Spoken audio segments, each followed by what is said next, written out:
Okay, Assalamu alaikum wa rahmatullahi wa barakatuhu. Bismillah, alhamdulillah, salatu wassalam ala rasulillah.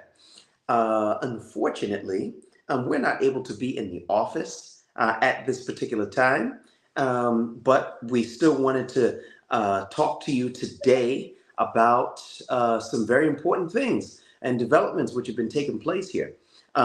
So here we are. Uh, of course, I am broadcasting live on YouTube and also on X, and it's good to have everybody here.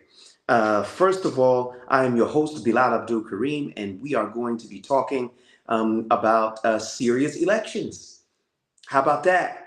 Syria had parliamentary or People's Assembly elections, referred to here as the Majlis Shab in Arabic, and we're going to be talking about that and the whole process. Okay, um, there's going to be some important. I really want you, brothers and sisters, today to participate because I want to know what you think. Because today's elections, okay, were hailed as a historic victory. During the time of Bashar al Assad, the brothers and sisters were not allowed to vote freely. They were not allowed to vote. Of course, if they felt that there was the government felt that there was an election where they wanted to have participation, they would just bust the people in to cast their votes, ijbari, or forced to cast their votes, and they didn't really have a say in the matter. And don't get in that voting booth and then vote for the wrong candidate. I think y'all understand where this is going. So it was hailed today as a historic victory, wherein parliamentary elections were held. 210 seats were supposedly on up for grabs, and we want to talk about what kind of electoral process that actually was, so that we'd have a chance to see and gauge whether how fair it was or it wasn't. But I got to give you the spoiler alert from the beginning. Spoiler alert, and that is the ordinary Syrian people did not have an opportunity to participate. The ordinary Syrian people did not have an opportunity to participate. Okay, so now you must be thinking, well, wait a minute now, how you having an election? And the ordinary Syrians didn't participate. It doesn't make any sense. Okay, I first began to notice that it was a different kind of process when we were getting closer and closer to the day, which was today, of the parliamentary or People's Assembly elections. And I noticed something. I didn't see any campaign posters up. I didn't see any of the candidates around the different territories going out to make their case to the Syrian people why they should support them. And we're getting closer and closer. I'm like, hey man, something's going on. So I had to contact somebody that I know that is part of this process, and I had discussions with them regarding how the electoral process is going to be run. And it is as follows. Okay. It's not a thing where you'll take a candidate, he will be in the Damascus area, and he will be running for office, and he will go to the people, shake some hands, take some selfies with people, and explain to the people what his agenda is, what he's planning to do. That's what a normal process would look like. But the process here was a little bit different. How? Okay, what they decided to do is they were going to have a closed type of parliamentary elections. Now, first of all, let's start off with the whole electoral process, and it is as follows. It starts with the president.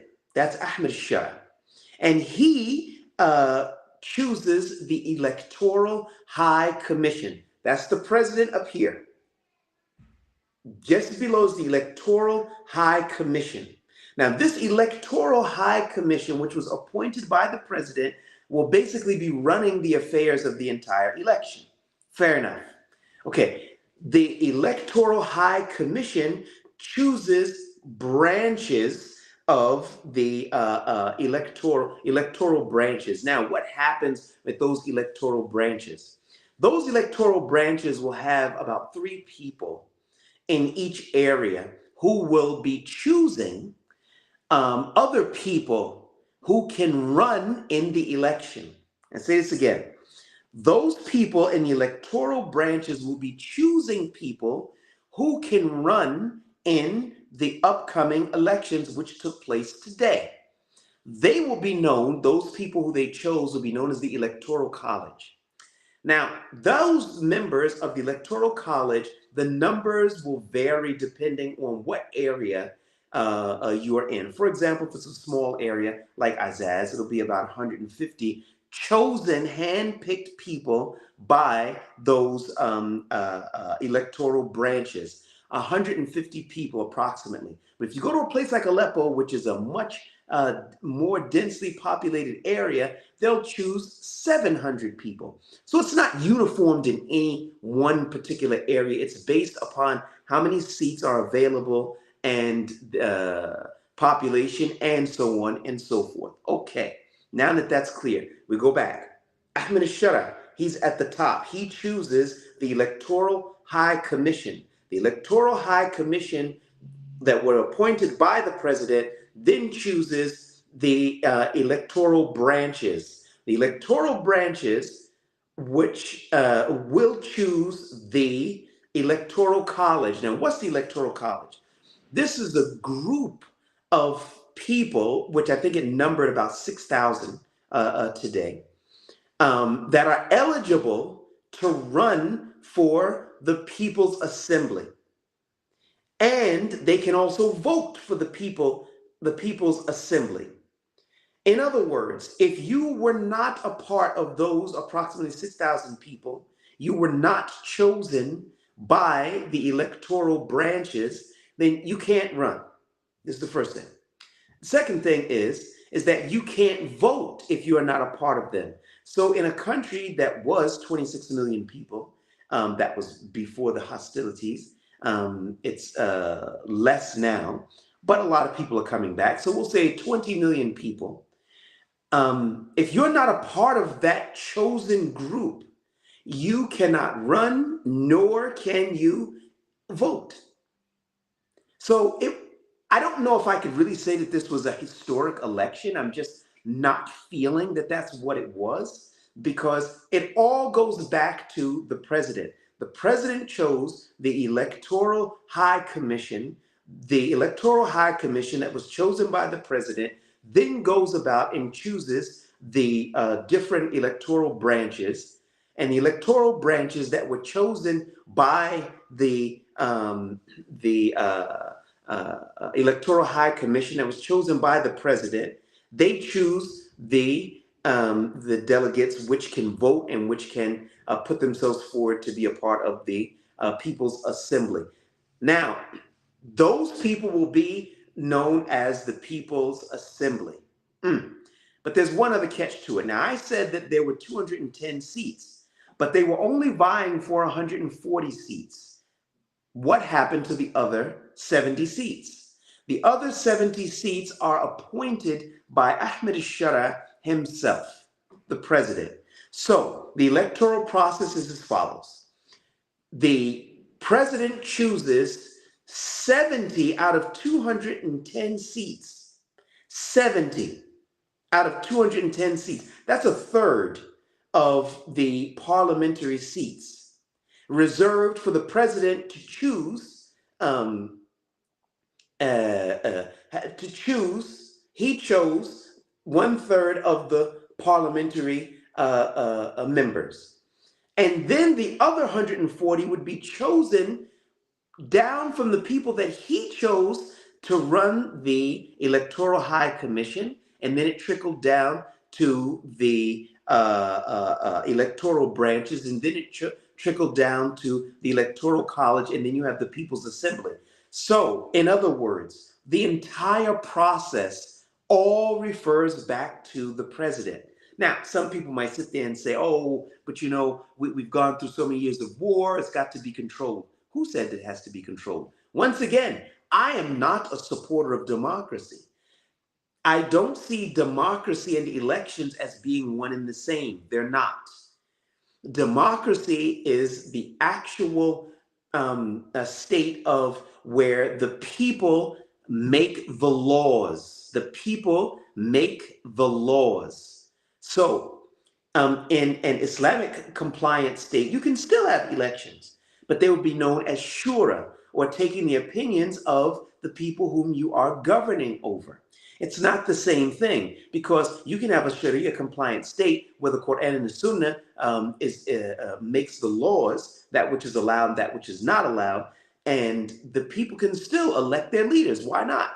But there's not going to be any referendum, or no, somebody's going to run on a platform that he's going to open a casino with some girls and well, you all know what goes on inside the casinos. But the point of the matter is, that's not democracy and elections are not necessarily one and the same. I hope that that is crystal clear to everybody, because I have to say that I feel like it was disappointing. I felt it was disappointing because I think we could have done better here in Syria.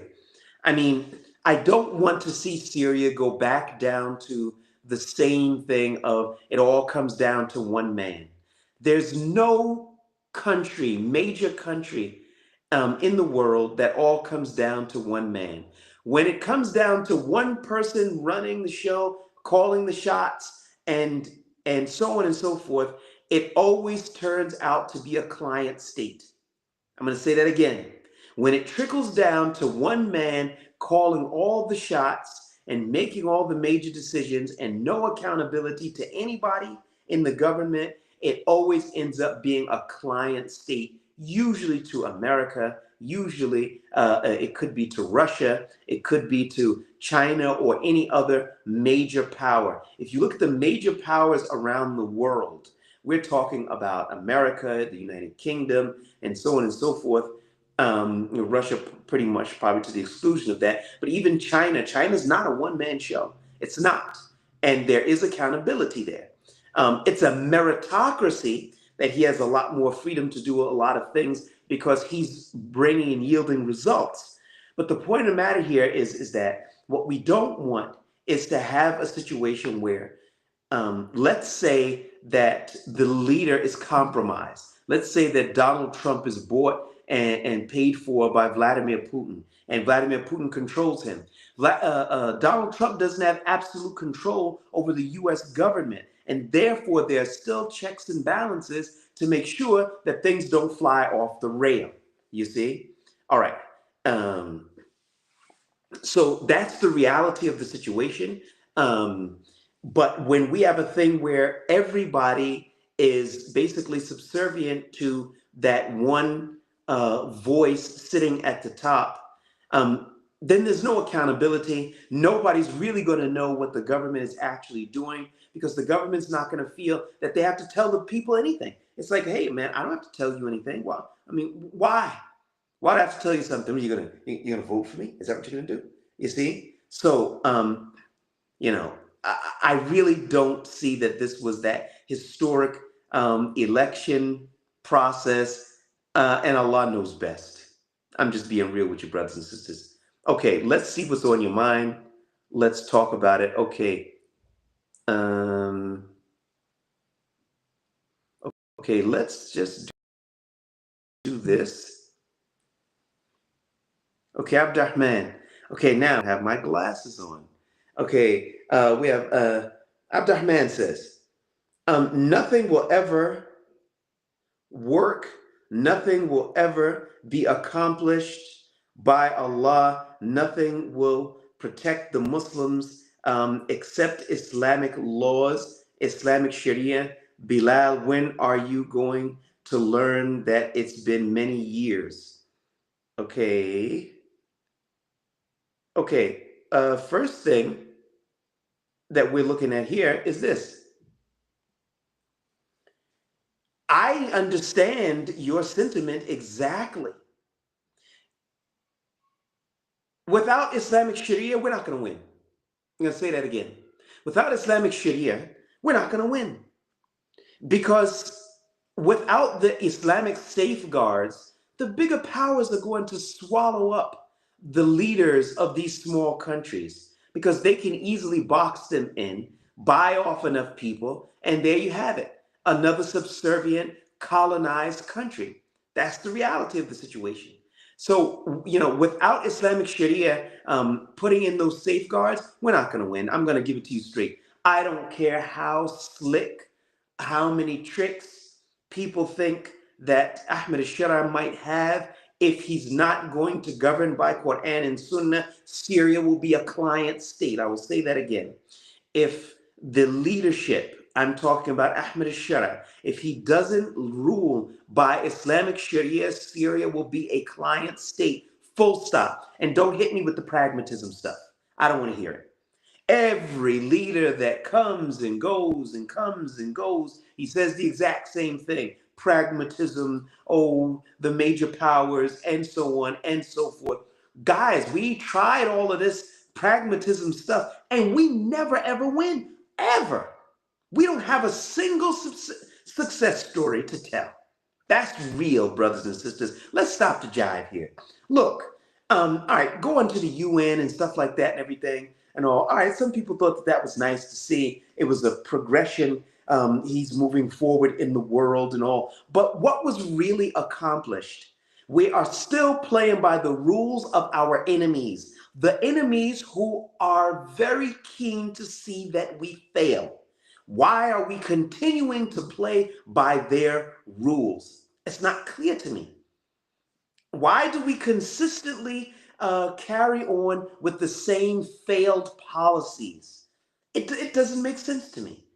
Okay, some people might say, okay, militarily this or that or whatever. Look, guys, I'm going to tell you, every leader that came to power, when Abdul Fattah al-Sisi came to power, he had to do business with the Americans because of the way he took power. Oh, it was a coup. The Americans were saying that they weren't happy with them, so he had to give them what they wanted. And that means that Israel's going to run the show. Okay, we've got the King Abdullah that's in Jordan. He's doing the exact same thing. Why? Oh, because the Israelis are strong and I got to go and beg for $1.3 billion every year from the Americans. So I got to give them what they want. Okay, so we can't rule by Sharia. If we go to Saudi Arabia, Mohammed bin Salman, I don't even know if he would know the Sharia if it hit him over the head, but let's just say that he did. If he did know it, oh, well, we can't really do it and all because, the Americans and we want to make a peace deal with Israel and all and so on and so forth. The Emiratis will say the same thing. We're a small country. Yes, we have money, but we're a small country. We don't have all of the resources that we need. We got to play ball and we've got to submit to the Americans and to China and to Russia. And the story goes on. And in the end, we as an ummah, from Pakistan to the Emirates to the Qataris to the Saudis to the Egyptians, and at the end of the day, when there's a genocide going on in our countries, we don't have the horses to do anything about it. How about that as a failed strategy? When the Americans are making their decisions, the Arabs are not even consulted. I'm sorry if somebody don't like that, but I'm just being real with you. The Arabs are not even consulted. They sat down with the Arabs, the Trump administration, or Donald Trump himself, on the sidelines of the United Nations meeting, and they discussed some things regarding Gaza, and all of those leaders were like, yeah, we're on board, and let's do that. And then when they walked away, they must have handed the paper to Benjamin Netanyahu. He erased this, erased that, wrote it what he wanted to write, and then they went up there and announced it to the world. It was like 3 days before Shahbaz Sharif from Pakistan said, guys, did anybody notice that wasn't what we had agreed to? Did anybody say that? The other leaders weren't even saying anything. They weren't even saying anything. It was like, yo, they didn't have anything to say. How many billions of dollars in US weapons were bought, and we still have to outsource our security? And therefore, we're not in a position to make any rules, any laws. We can't even have our own laws for our own self. Can you dig it? So I'm saying here, if anybody that wants to talk pragmatism, please find somebody else because we just don't have any success stories. That's real. All right, let's see what we have here. Uh, okay, give me a second here. Okay, we've got Salam from Albania. All righty. Okay, the question here now is,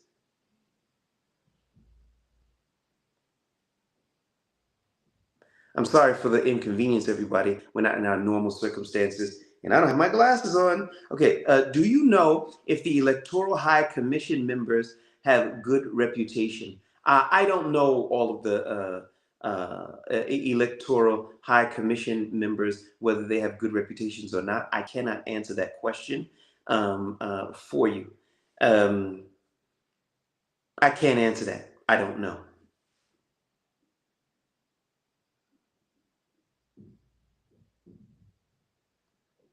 Okay.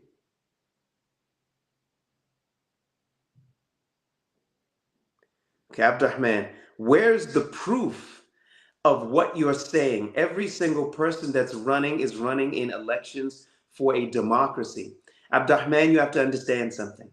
Please stop confusing elections and democracy and making them one and the same. They're not. They are two completely and totally separate things. I will explain. Democracy, its very name, democracy. Demo meaning the people and governing. The people make the laws. For example, if the people want to vote for a candidate who's willing to open up a brewery to sell and produce alcohol, if that's what the people vote for and the people want, that's what it is. That's democracy. But when you have where the Quran and the Sunnah are the constitution, the inviolable constitution, and you want to say who's going to implement a foreign policy or a domestic policy that's closer to what the people think that will benefit them. So they say, look, we're going to run Mustafa and Ahmed and Muawiyah. So you've got these three candidates. Each of these three candidates go to the people, talk to the people about what they plan to do if the people were to vote for them. But the overarching laws are dictated by the Quran and Sunnah. That's not democracy, Abdurrahman. That's the reality of the situation. So don't confuse the two because they're not one and the same. And Allah subhanahu wa ta'ala knows best. Okay, next we've got here. Assalamu alaikum. Off the topic, but Sister Yvonne Ridley and others missing during transfer by IDF from prison.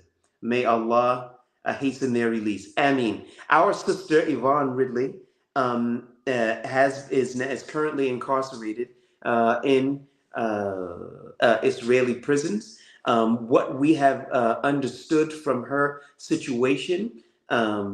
Is that she did have consular access, and therefore we understand that her medication was taken from her, and the Israelis gave her alternative medication, which she refused to take because she doesn't trust them, doesn't know the medication that they're giving her, and I can't say that I blame her. So she was not of the people who were freed. So we'll have to continue to follow up because we want our sister to be released sooner rather than later.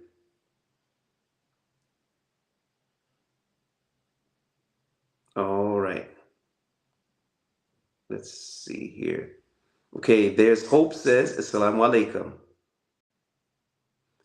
Okay, Abdurrahman is back. He says, Bilal, if you're not calling for Islamic Sharia, then be quiet so you don't put yourself in the hellfire. Dude, we've been talking about Islamic Sharia all this time, man. Where were you? Where were you? That's the only form of governance which is going to help us to govern our affairs and move on to the next phase. That's the reality of the situation. Nothing else is really going to help us. Okay, assalamu alaikum, brother. Um, if the Syrian people are not satisfied with Ahmed Shara, could we see another revolution? After 13 years of war, would the people still have an appetite for another revolution? Um, I, I don't think that the people want to see another revolution. I don't want to see another physical revolution. I would like to see us correct our affairs without resorting to violence, without resorting to threats, mass imprisonment, torture, and such like that. I would like to see us have a much more inclusive process, including the Syrian people, because the parliamentary, the parliament is supposed to be have a mandate, I think, for 30 months. I think 2 years, 2.5 years, something of those, something of that nature. So I would like to see us correct our problems, but it's going to take the participation of the Syrian people. And they're going to have to start calling for more adherence to the Quran and Sunnah. Because without it, brothers and sisters, we're not going to win. Because we have no success stories. The success will not come from Allah if we're not going to be serious about His religion. Full stop.